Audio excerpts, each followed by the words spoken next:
سڵاو هاوڕێیان، ئەمڕۆ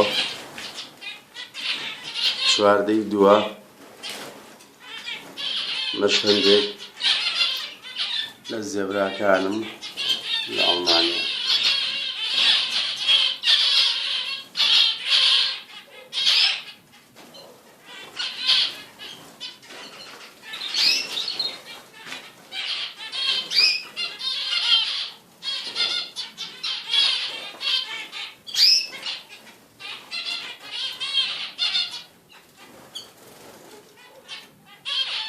زۆربەی بێشووی 2015